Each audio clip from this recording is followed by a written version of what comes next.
The Isabella Stewart Gardner Museum heist of 1990 remains one of the most famous and puzzling art thefts in history. Here's a factual recount of the events. The museum and its art. The Isabella Stewart Gardner Museum is located in Boston, Massachusetts.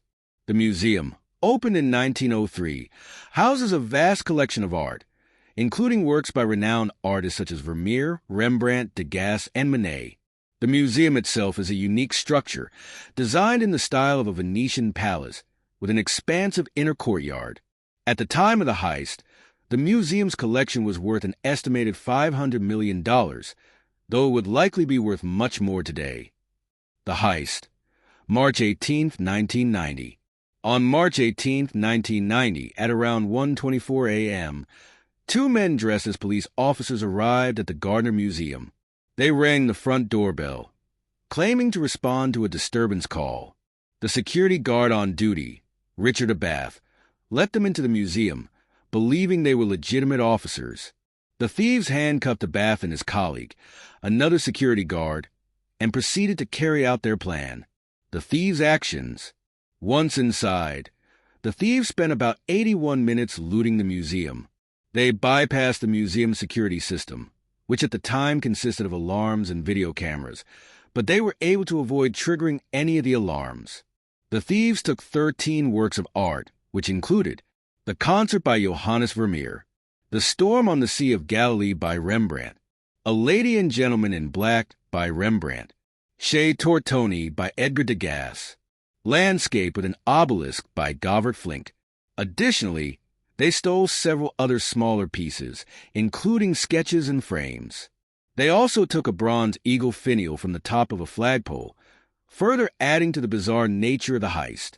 These artworks, especially Vermeer's The Concert and Rembrandt's The Storm on the Sea of Galilee, were invaluable, with their loss leading to one of the greatest art crimes ever. The aftermath. The thieves left the museum with the stolen artworks, and to this day, none of them have been recovered. The total value of the stolen pieces is estimated to be over $500 million, making it the largest unsolved art theft in history. Investigation and theories. The FBI and local authorities launched an extensive investigation, but despite numerous leads, no arrests were made. Several theories have emerged over the years. 1. Organized crime. It's believed that the heist may have been carried out by members of an organized crime syndicate. Some reports suggest that the thieves may have had ties to the New England Mafia, though no concrete evidence has surfaced to confirm this. 2. Inside job. Some have speculated that the heist could have involved someone with inside knowledge of the museum, given the thieves' ability to navigate the premises undetected. 3. Ties to the Mafia. Over the years, there have been hints that the artwork may have been taken for the purposes of selling on the black market, and that the stolen items could still be in the hands of criminals or collectors. The ongoing search. Despite the museum offering a reward of $10 million for information leading to the recovery of the stolen artwork, and the FBI dedicating substantial resources to the case, the stolen paintings have never been found. Over the years, the museum has continued to engage in efforts to locate the missing art, but the case remains unsolved. There have been various attempts to sell the paintings on the black market, but none of these efforts have led to their recovery. The museum, however, has not been able to fully replace or recover the stolen pieces. The empty frames of the stolen works still hang on the walls of the museum, serving as a poignant reminder of the crime. The legacy. The Gardner Museum heist has become a part of popular culture, inspiring books, documentaries, and even movies. The museum's stolen pieces continue to be a mystery, and many consider the heist to be one of the most intriguing unsolved crimes in art history.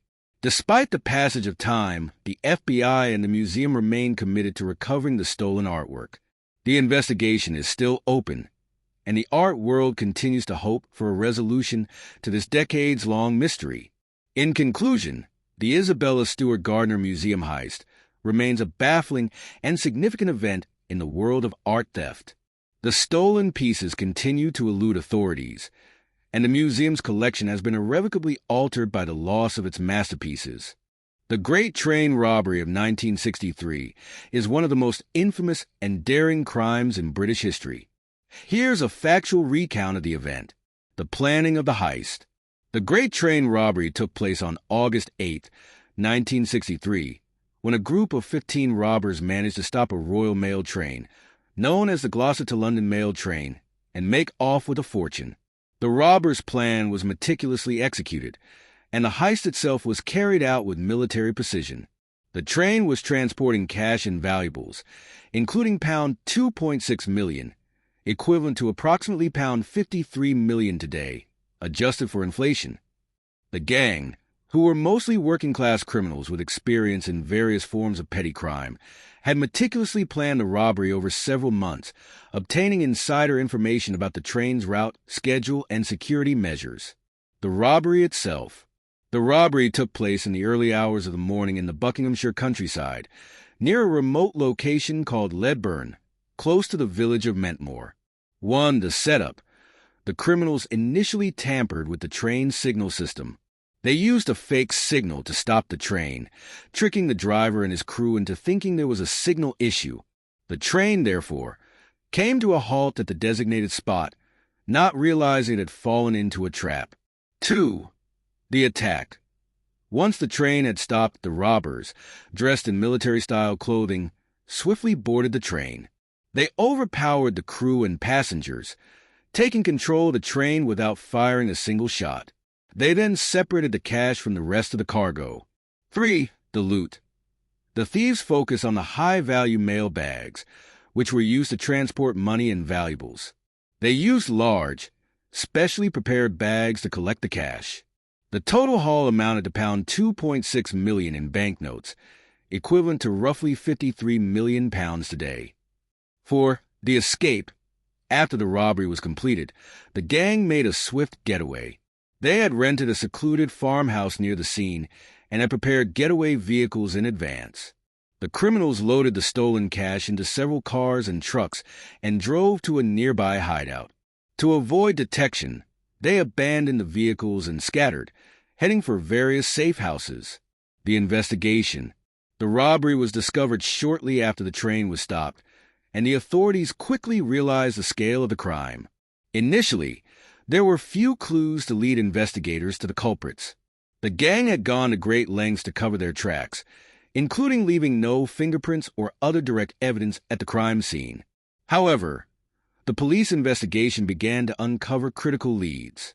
Several members of the gang were known to the police for prior criminal activity, and their connections to various safe houses and stolen vehicles were traced. The authorities also discovered that some members of the gang had left behind telltale signs, such as evidence of money laundering attempts and sudden wealth. The capture and trial. Over the following months, many of the robbers were tracked down and arrested. A major breakthrough in the case came when Ronald Biggs, one of the key gang members, was caught after being identified by fingerprints left at one of the crime scenes. Biggs, however, became one of the most infamous figures in the robbery due to his daring escape from prison. Biggs had been sentenced to 30 years in prison for his role in the robbery, but managed to escape from Wandsworth Prison in 1965 by scaling the prison walls. He fled to Brazil, where he lived as a fugitive for over 30 years. He was eventually caught and extradited to the UK in 2001, but his escape only added to the legend of the Great Train Robbery. The others involved in the robbery were sentenced to varying terms in prison, with some serving sentences of up to 30 years. Over the years, most of the gang members were either caught or turned themselves in, but several remained on the run for years. The aftermath and legacy. The Great Train Robbery became a cultural sensation in the UK and remains a staple of British criminal lore. It was depicted in numerous books, films, and television documentaries. The fact that such a large-scale robbery could be carried out so efficiently in broad daylight and with minimal violence added to its mystique. In total, the robbers got away with pound 2.6 million of the estimated 3 million pounds that was on board the train. However, much of the stolen money was never recovered, and the gang's final share was far lower. The police investigation continued for years after the robbery, and many members of the gang were arrested and convicted. Despite the audacity of the heist, the majority of the stolen money was either spent hidden or lost in various ways. Some of the criminals who had participated in the robbery were eventually caught, while others led lives of crime until their arrest. However, a significant portion of the loot remains unaccounted for. The Great Train Robbery is considered one of the greatest heists in British criminal history. The robbers were able to carry out the crime with remarkable planning and precision, and they managed to evade capture for some time. It remains a major cultural event, frequently revisited in books, films, and documentaries. In conclusion, the 1963 Great Train Robbery is a legendary crime that captivated the world. The daring nature of the heist, the meticulous planning, and the eventual pursuit of the robbers by law enforcement made it one of the most memorable and discussed crimes in British history. The Antwerp diamond heist of 2003 is considered one of the most audacious and successful diamond robberies in history. Here's a factual recount of the event. The Antwerp Diamond Center. The heist took place in Antwerp, Belgium, which is known as the diamond capital of the world. The city houses the Antwerp Diamond Center, a highly secure building where diamonds from around the globe are bought, sold, and traded. It is located in the heart of the Antwerp Diamond District, a place where approximately 85% of the world's rough diamonds are traded. The Antwerp Diamond Center was regarded as one of the most secure buildings in the world, with multiple layers of protection, including vaults with steel-reinforced walls, laser security systems, motion detectors, 24-hour surveillance cameras. In addition, the vault was supposed to be protected by a sophisticated keycard system and police patrols. The center was considered a fortress, and its security measures were thought to be unbreachable. The heist. February 15 to 16, 2003. In the early hours of February 15, 2003, a group of thieves executed a meticulously planned robbery that would go down in history. The robbers, who were later identified as members of an Italian criminal gang, were able to bypass almost every security measure in place and steal an estimated $100 million worth of diamonds, gold, and other jewels. The robbers had been planning the heist for over 2 years. They carefully studied the security systems, the daily routines of the staff, and the layout of the building. They also made meticulous preparations, including acquiring the necessary tools and knowledge to circumvent the advanced security systems. The gang managed to gain entry to the building by using a clever ruse. They rented a nearby office and set up a fake business as a front. This allowed them to blend in with the legitimate businesses operating in the district. Their most crucial preparation was the inside help they received, which allowed them to bypass several security checks. The execution. On the night of the robbery, the gang's leader, Leonardo Notarbartolo, and his team of accomplices entered the Antwerp Diamond Center undetected.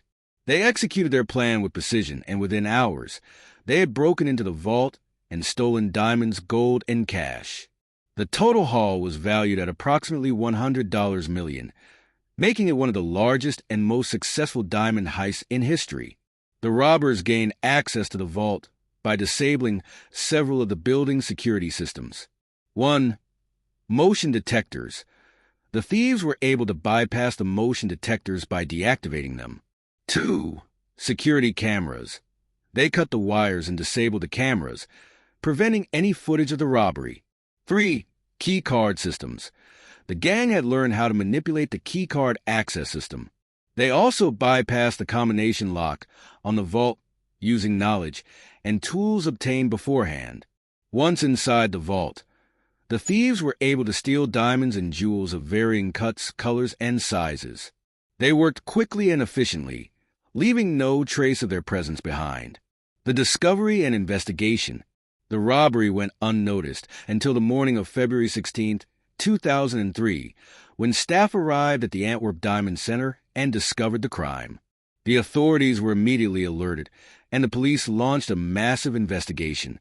Despite the high-tech nature of the security system, the robbers had managed to leave few physical traces. However, they had made one crucial mistake. One of the robbers, Leonardo Notarbartolo, had left behind a diamond-studded watch in the vault. This piece of evidence became key to solving the case. The arrests and trial. The investigation into the Antwerp diamond heist eventually led to the arrest of several members of the gang. Leonardo Notarbartolo, the mastermind behind the heist, was apprehended in 2005 after being identified as the owner of the watch found at the scene. He was sentenced to 10 years in prison for his role in the heist, although he had received help from a network of criminals. Through further investigation, it was determined that the robbery had been carried out by a well-organized Italian crime syndicate, which had carried out similar heists in the past. The gang had planned the heist for months, and they were highly skilled in bypassing security systems and stealing valuable assets. The authorities eventually tracked down several of the other members of the gang, including Domenico Penna, who was arrested in Italy in connection with the crime. The missing diamonds. While most of the gang members were arrested, the diamonds themselves were never fully recovered. Although some of the diamonds were found in the possession of gang members, much of the stolen loot remains missing. It is believed that the diamonds were either sold on the black market or hidden by the thieves to avoid detection. The Antwerp diamond heist remains one of the most mysterious and well-executed robberies in history. Despite the criminals' arrests, much of the stolen wealth has not been located. In addition to the diamonds, the heist involved a significant amount of cash and gold, some of which was also never recovered. The legacy. The Antwerp diamond heist has become a part of popular culture, inspiring documentaries, books, and films. The robbery is often cited as one of the most daring and clever heists in history due to the meticulous planning and sophisticated execution involved. It highlighted the vulnerabilities of even the most secure vaults and sparked changes in how valuables are stored and transported around the world. In conclusion, the Antwerp diamond heist of 2003 was a bold and meticulously planned crime, with thieves managing to bypass high-tech security systems and escape with a fortune in diamonds and jewels. The case remains one of the most famous and enigmatic robberies in history, with some of the stolen goods still unaccounted for. The Lufthansa Heist of 1978 is one of the most infamous and dramatic robberies in U.S. history, and it became widely known through the film Goodfellas. Here's a factual recount of the events. Background: Lufthansa and its vault. The Lufthansa heist took place at John F. Kennedy International Airport, JFK, in New York at a facility operated by the airline Lufthansa. The airline's cargo terminal was home to a secure vault that held millions of dollars in cash and valuables. The terminal was used to store proceeds from various transactions involving passengers' valuables, including money, gold, jewelry, and precious metals. The amount of cash and goods stored at the Lufthansa vault was substantial, making it an attractive target for organized crime. Over the years, lax security, combined with inside knowledge, made the facility vulnerable to exploitation. The potential haul from a successful robbery was estimated to be around $5 million, although later reports suggested the total was closer to $6 million, or approximately $21 million in today's money. The plan: the robbers' inside knowledge. The heist was orchestrated by James Burke, also known as Jimmy the Gent, a member of the infamous Lucchese crime family. Burke was a seasoned mobster with connections within the world of organized crime, particularly in New York. The plot to rob the Lufthansa vault was carefully planned over several months, with inside information provided by Louis Werner, a Lufthansa employee who worked in the cargo office and had access to the vault. Werner's job allowed him to observe the day-to-day operations of the facility, giving him knowledge of when large shipments of cash and valuables would be arriving. He passed this information to Burke and his associates, allowing the criminals to pinpoint when the best time would be to execute the heist. The robbers also had access to the inner workings of the airport, which was critical to pulling off the heist. With the help of an experienced team of criminals, Burke made sure that the heist would be swift and efficient, avoiding triggering alarms and leaving few traces behind. The heist. December 11, 1978. On the night of December 11, 1978, the robbers executed their plan. Burke and his crew, armed and masked, carried out the robbery with precision. They had inside knowledge of the airport's layout, security procedures, and timing, which allowed them to bypass many of the security measures in place. 1. The getaway team. The The robbers, who included both mobsters and their associates, had prepared for the job by renting vehicles and securing a safe house to stash the stolen money. The crew included experienced thieves, such as Henry Hill, a key figure in Goodfellas, though Hill was not directly involved in the robbery itself. 2. The execution. The robbers, led by Burke, ambushed the Lufthansa vault area at night. They overpowered the guards at the airport, made their way to the vault, and loaded the stolen money, jewelry, and valuables into their getaway vehicles. The heist was carried out without a single shot being fired, demonstrating the robbers' careful planning and knowledge of the airport security systems. 3. The escape. After the robbery, the thieves quickly fled the scene. They drove to several prearranged safe houses around New York and divided the spoils. The precision and speed with which the heist was carried out was remarkable, and the gang left almost no physical evidence behind. The investigation and fallout. The scale of the theft was enormous, and investigators immediately launched an intensive probe into the robbery. At first, authorities had very few clues to follow. The security footage was of little help, as the robbers had disabled key cameras before carrying out the heist. However, the investigation into the crime eventually led to several key breakthroughs, though it would take years for the full story to come to light. In the aftermath of the heist, many of the robbers and their associates were involved in criminal activities that raised suspicion. James Burke, the mastermind, remained in the background for a while, continuing his illegal operations. However, the robbers' downfall came not from the heist itself, but from their ties to organized crime, which eventually led to their undoing. 1. The killings. After the heist, many of the individuals involved or connected to the robbery began to meet untimely deaths under mysterious circumstances.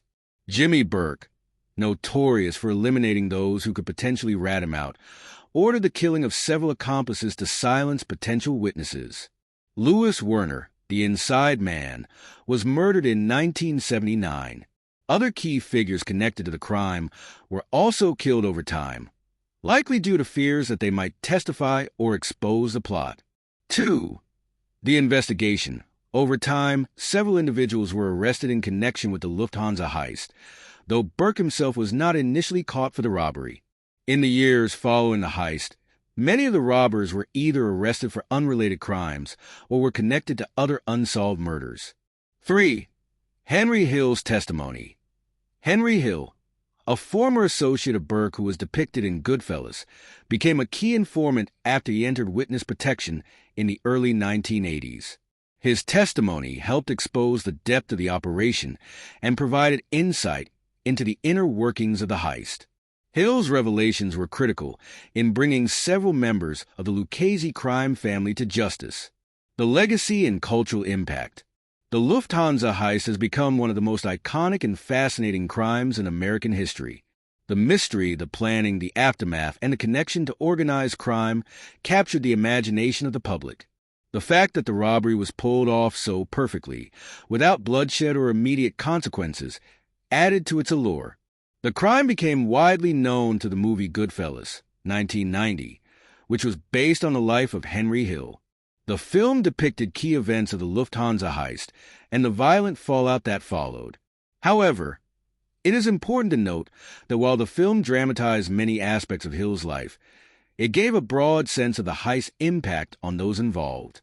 The exact amount of money stolen from the Lufthansa vault was never fully recovered, and many of the criminals involved were either killed or imprisoned for unrelated crimes. Despite this, the story of the heist lives on in popular culture as a perfect example of organized crime's reach and audacity. Conclusion. The Lufthansa heist of 1978 remains a fascinating and mysterious chapter in the history of crime. Despite the high level of planning and the near-perfect execution, the ultimate fallout for the robbers was steep. The case was one of the largest and most daring airport robberies in history, and it continues to be remembered for its daring nature, the men who carried it out, and the deadly consequences that followed. The Hatton Garden heist of 2015 is one of the most infamous robberies in British history. It took place in London's Hatton Garden, known for its jewelry businesses. The gang behind the heist, dubbed the Bad Grandpas, was a group of elderly thieves, most notably Terry Perkins, 67, Brian Reeder, 76, and John Collins, 74. These seasoned criminals, with decades of experience, meticulously planned the robbery over several months. The gang targeted the Hatton Garden Safe Deposit Company, where valuables like cash, gold, and diamonds were stored. The heist occurred over the Easter weekend, when the vault's alarm system was disabled. The robbers entered the building by cutting through a steel door and used industrial tools to breach the vault, which was heavily secured. They made off with an estimated $14 million, $19 million worth of valuables, leaving no immediate trace. Despite their careful planning, forensic evidence and CCTV footage eventually led police to the gang. In May 2015, members of the gang were arrested, and in 2016, they were convicted. The haul was mostly never recovered, and much of it was likely sold on the black market. The robbery became famous for being carried out by elderly men, and their story was later adapted into TV shows and films. The Hatton Garden Heist remains one of the largest and most daring robberies in UK history, executed by men whose age and experience made them uniquely capable of pulling off such an audacious crime. The DB Cooper Hijacking of 1971 remains one of the most mysterious and captivating unsolved crimes in U.S. history. The story revolves around an unidentified man who hijacked a commercial airplane, extorted a large sum of money, and then parachuted to an uncertain fate. The incident, November 24, 1971. On the afternoon of November 24, 1971, a man using the alias Dan Cooper, later misreported as DB Cooper, boarded Northwest Orient Airlines Flight 305. The flight, a Boeing 727, was traveling from Portland, Oregon, to Seattle, Washington, with 36 passengers and a crew of 6. Cooper, described as a middle-aged white man in his 40s, wearing a dark suit, tie, and briefcase, sat in seat 18C. During the flight, he handed a note to a stewardess, Florence Schaffner, claiming that he had a bomb. Cooper opened his briefcase to reveal a bundle of wires and red sticks, which he said was a bomb, though it was never verified. He then made demands, $200,000 in cash, for parachutes and a fuel truck standing by to take him to Mexico City upon landing in Seattle. The hijacking and negotiation. The flight crew took Cooper's demands seriously and relayed them to authorities. The plane circled the Seattle-Tacoma International Airport, Seattle-Tacoma, while the FBI arranged for the money and parachutes. Cooper also released the 36 passengers to reduce the number of hostages, keeping only the crew members on board. After receiving the money and parachutes, Cooper allowed the flight to take off again, heading south toward Mexico.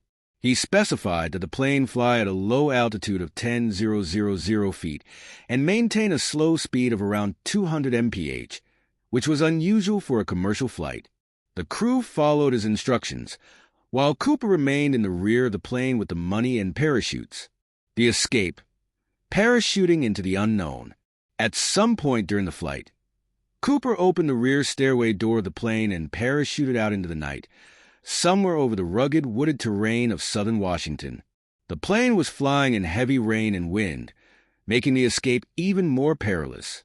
The hijacking occurred during a nighttime storm, which added to the complexity of Cooper's escape. The plane landed safely back in Seattle, and authorities quickly realized that Cooper had jumped.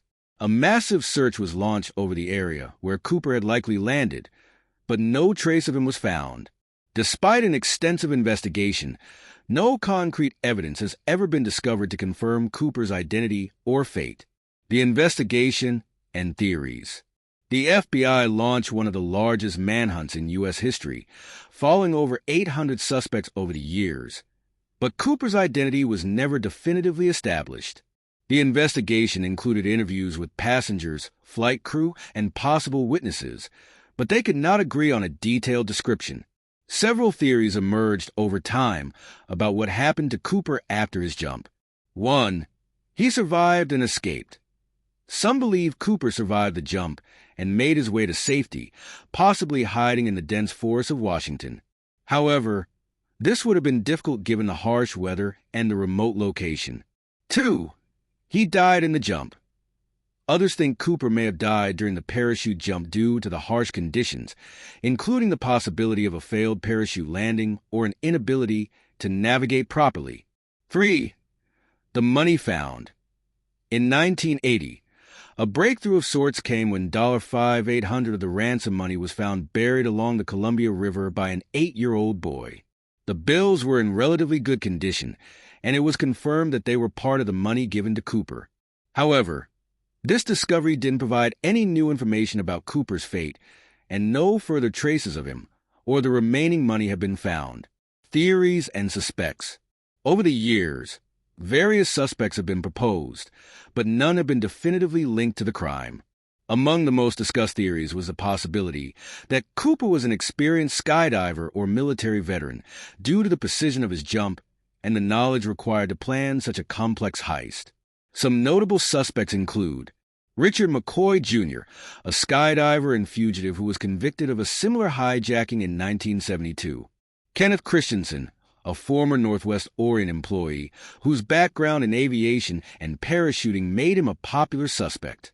Barbara Dayton, a transgender woman who, in her later years, confessed to the crime, though the FBI never formally pursued this claim. The end of the case. After investigating the case for over 45 years, the FBI officially closed its investigation into the DB Cooper hijacking in 2016, citing a lack of new evidence or leads. Despite this, the legend of DB Cooper endures, and the mystery remains unsolved. Legacy and popular culture. The DB Cooper hijacking has become a part of American criminal folklore. Cooper's audacity, his calm demeanor during the hijacking, and the mystery of his fate have captured the imagination of the public. Numerous books, documentaries, and theories have been created over the years, exploring the details of the hijacking and the unanswered questions surrounding it. DB Cooper is often cited as one of the most famous criminals in U.S. history, not because of his criminal activity, but because he managed to pull off the heist of the century and vanish without a trace. The case remains one of the greatest unsolved mysteries in criminal history. The Great Smuggling Operation of 2000 is a lesser-known but significant international drug smuggling case that involved the transportation of large quantities of cocaine from South America to Europe. This operation stands out due to its scale, the involvement of sophisticated methods, and its high-profile nature once the authorities uncovered it. The background: a global drug trade. The year 2000 marked a critical period in the global drug trade, with South America, particularly Colombia, being one of the central sources of cocaine production. European drug markets were becoming increasingly profitable for cartel networks that aimed to smuggle large quantities of cocaine to meet growing demand. One of the most notorious drug cartels operating during this time was the Medellin cartel, Colombia. But by 2000, the cartels had diversified their operations and used a wide range of methods to smuggle drugs into Europe. The smuggling operation. This particular smuggling operation, which became known as the Great Smuggling Operation, involved the use of commercial cargo shipping routes to bring large shipments of cocaine from South America to Europe, particularly the port of Rotterdam in the Netherlands, one of the busiest and most well-connected ports in Europe. The cartel used a network of intermediaries and front companies to disguise the illicit shipments. Cocaine was hidden in containers of legitimate goods, such as coffee, fruit, and furniture, making detection by customs authorities extremely difficult. The discovery. The Dutch authorities' breakthrough. The authorities began to uncover the operation when Dutch Customs and the National Crime Squad (NCS) in the UK intercepted a shipment in the Rotterdam port in 2000.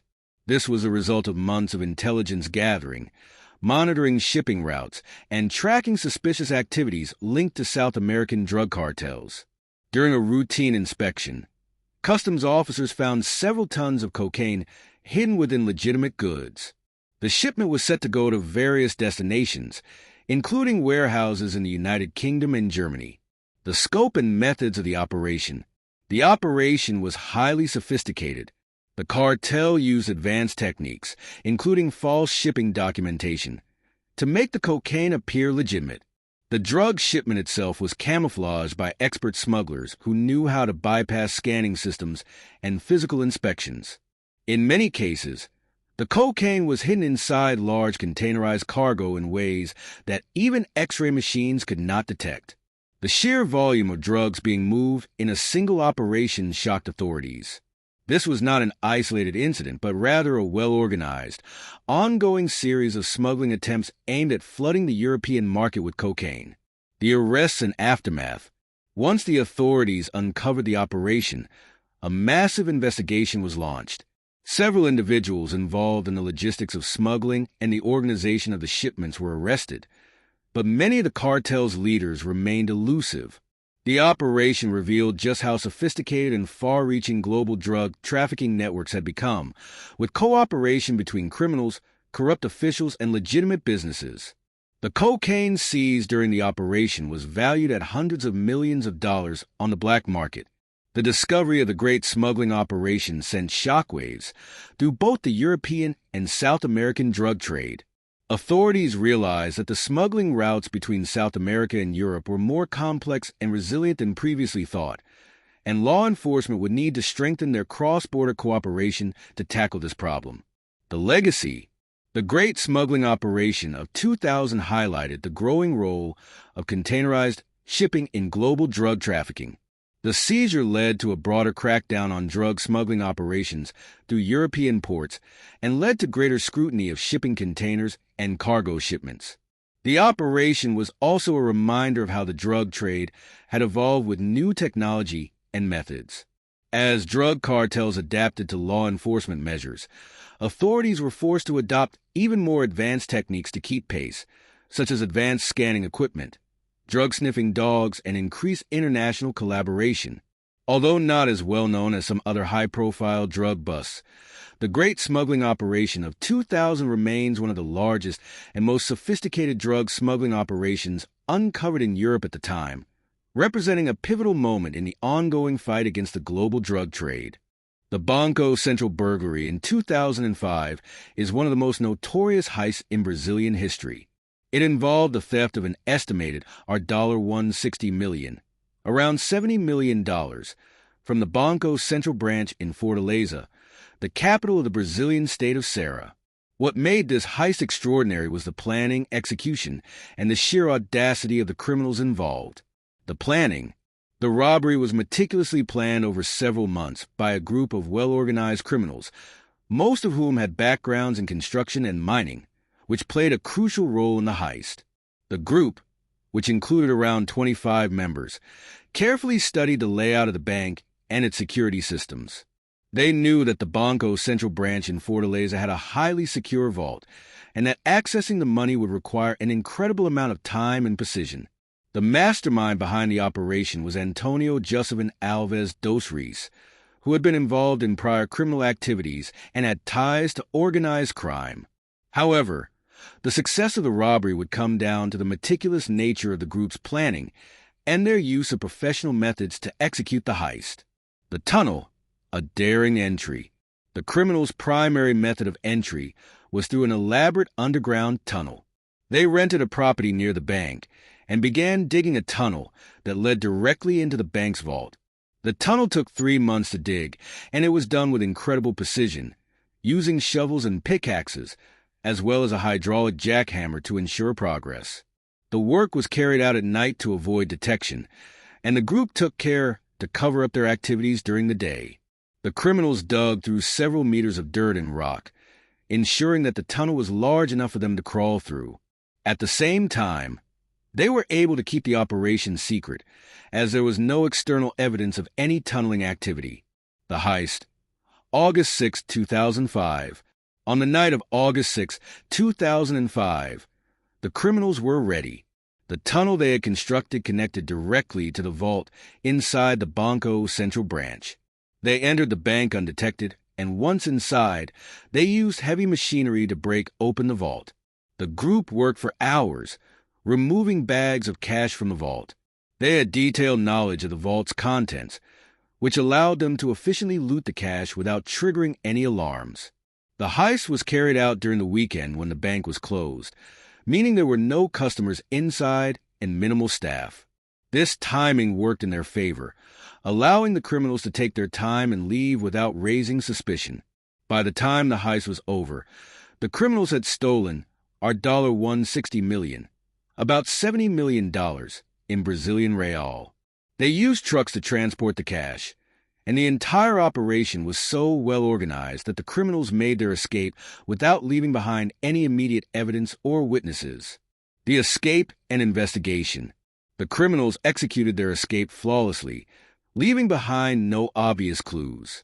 However, authorities were eventually alerted when the bank staff discovered the heist on the morning of August 7, 2005. A massive investigation was launched by the Brazilian Federal Police and local authorities. The police quickly realized the scale of the operation and began to piece together the details. In the early stages, investigators struggled to find clues, as the criminals had covered their tracks carefully.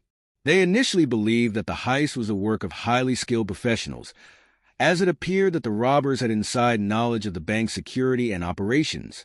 However, as the investigation progressed, it was revealed that the robbers had spent months planning the crime and had done so with incredible precision. The arrests and outcome.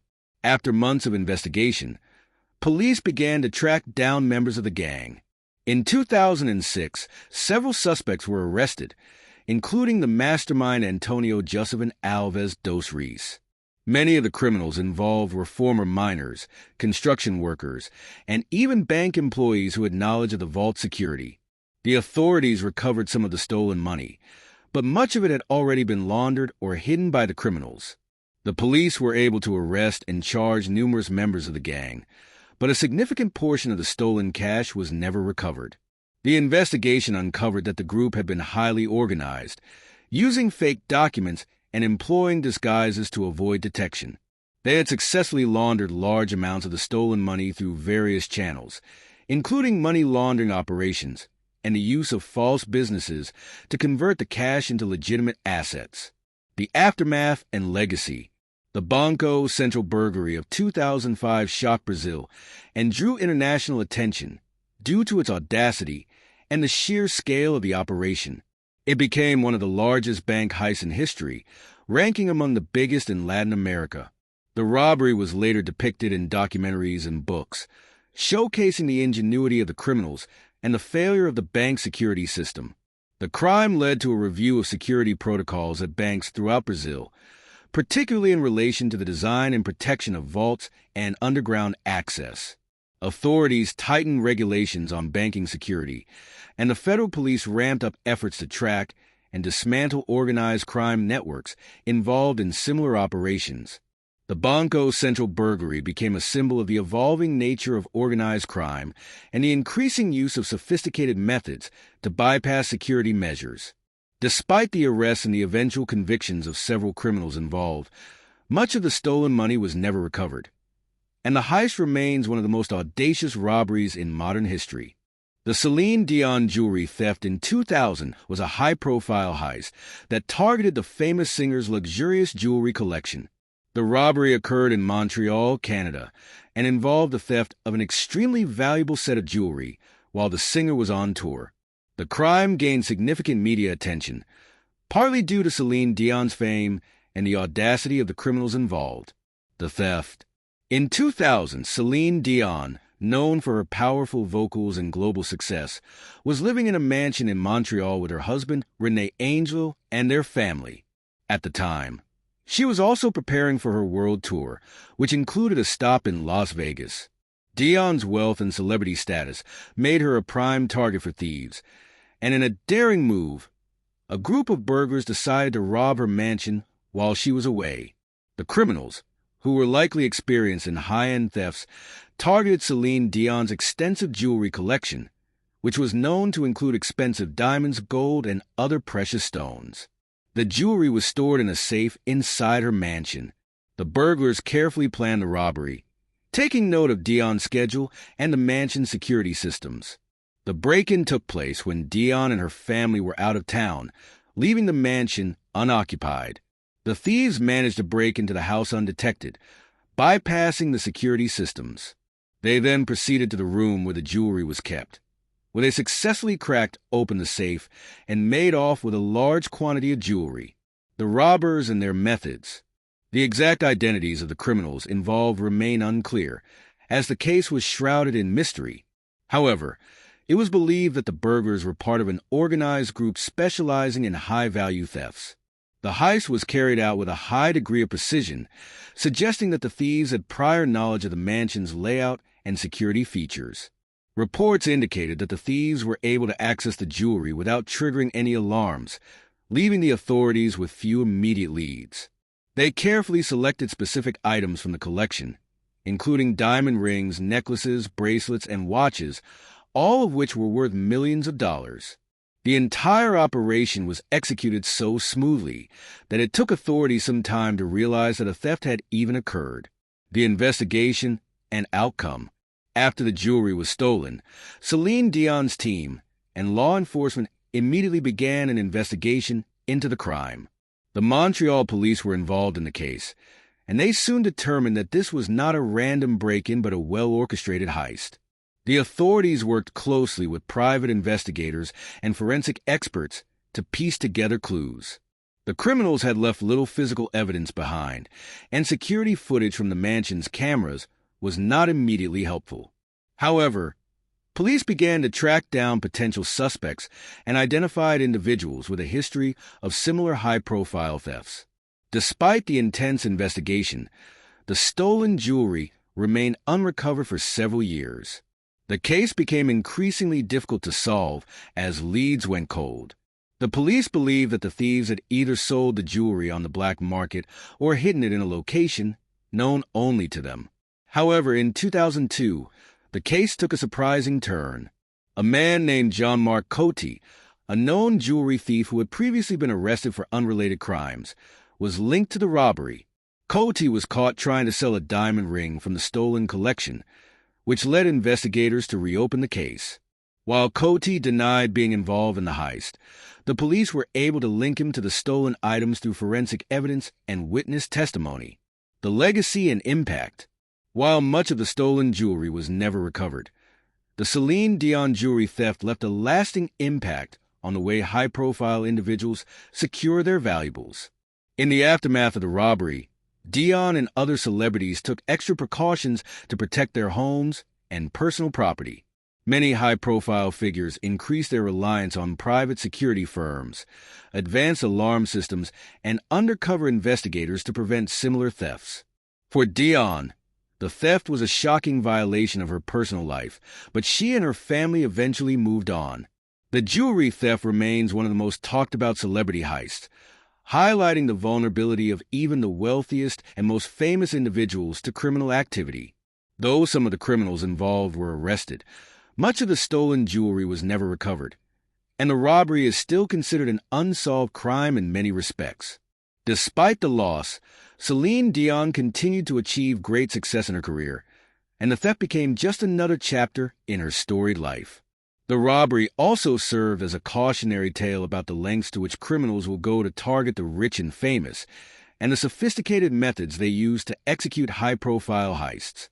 The Musée Marmottan heist of 2010 was one of the most daring art robberies in recent history, targeting one of Paris's most prestigious art museums. The heist involved the theft of several priceless works of art, including works by renowned artists such as Claude Monet, and it shocked both the art world and the general public. The museum and the stolen artworks. The Musée Marmottan Monet is a renowned museum in Paris, famous for housing a large collection of Impressionist and Post-Impressionist art, particularly works by Claude Monet, the founder of the Impressionist movement. The museum also features pieces by other famous artists like Edouard Manet, Pierre-Auguste Renoir, and Berthe Morisot. At the time of the 2010 heist, the museum had several invaluable pieces on display, including Monet's impression Sunrise, one of the most iconic paintings in art history. The painting, which is credited with giving the Impressionist movement its name, was part of the collection targeted by the thieves. Other works stolen included paintings by Gustave Caillebotte, Edgar Degas, and Berthe Morisot. The total value of the stolen artworks was estimated to be around Euro 100 million, approximately $130 million, making this one of the most significant art heists of the 21st century. The Heist, a well-orchestrated crime. On the night of March 28, 2010, the thieves launched a daring heist at the Musée Marmottan. The robbery took place after hours, when the museum was closed to the public. The criminals, who were later believed to be experienced art thieves, had clearly done their homework. The thieves managed to gain access to the museum's secure first-floor gallery, which housed the most valuable pieces of the collection. They used sophisticated methods to bypass the museum's security systems, including its alarm system and security cameras. Despite the museum having state-of-the-art security, the robbers were able to disable the alarms and evade surveillance, likely by cutting power to the security system or using a method that avoided triggering motion sensors. Once inside, the thieves carefully removed several of the most valuable paintings from their frames, and in some cases, they even took the paintings off the wall without leaving a trace of their activity. The methodical nature of the heist suggested that the criminals were not merely opportunistic, but had specifically targeted these masterpieces. The thieves took their time, carefully choosing the artworks they wanted to steal. The paintings were rolled up and stored in large bags, and the robbers left no visible signs of damage or struggle, making the crime appear almost effortless. The discovery and investigation. The robbery was discovered the following morning when the museum staff arrived and noticed the empty frames and the missing paintings.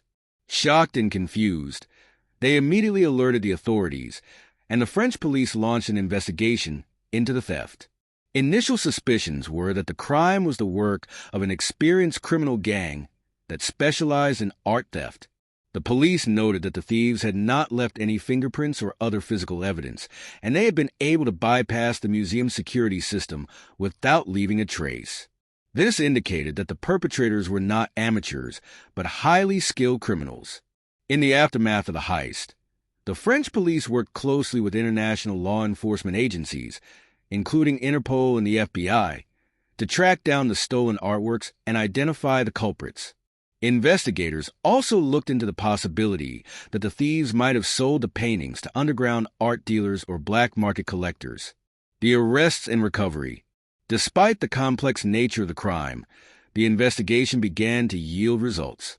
In 2011, over a year after the heist, a breakthrough came when the police discovered that one of the stolen paintings, Cliffs at Etretat by Claude Monet, had been recovered in Italy. The painting was found after a covert operation by Italian authorities, who had been tipped off that a painting matching the description of the stolen Monet had been offered for sale. The painting was eventually returned to the museum, although many other pieces remain missing. As of 2024, most of the stolen works have still not been recovered, and the heist remains officially unsolved. The stolen Monet painting impression Sunrise, which was one of the most significant losses in the heist, has never been found. The impact on the art world. The Musée Marmottan heist in 2010 served as a reminder of the vulnerabilities faced by even the most secure and prestigious art institutions. The theft of such valuable and historically important artworks led to calls for enhanced security measures at museums worldwide. The heist also brought attention to the ongoing issue of art theft, a crime that has plagued museums, galleries, and private collections for centuries. Art thieves are often highly skilled professionals who know how to exploit gaps in security and smuggle stolen artworks onto the black market. Although the thieves in this case were never apprehended, the recovery of some of the stolen works showed the persistence of law enforcement agencies in tracking down stolen art. However, as with many high-profile art thefts, it remains an ongoing challenge to bring the criminals to justice. Conclusion. The Musée Marmottan heist of 2010 was a high-profile robbery that left a significant mark on the world of art theft. Despite the skill and precision of the thieves, the recovery of some of the stolen paintings showed that law enforcement agencies remain committed to returning stolen art to its rightful owners. The heist also highlighted the importance of security at cultural institutions and the ongoing risks that museums and collectors face in safeguarding priceless works of art.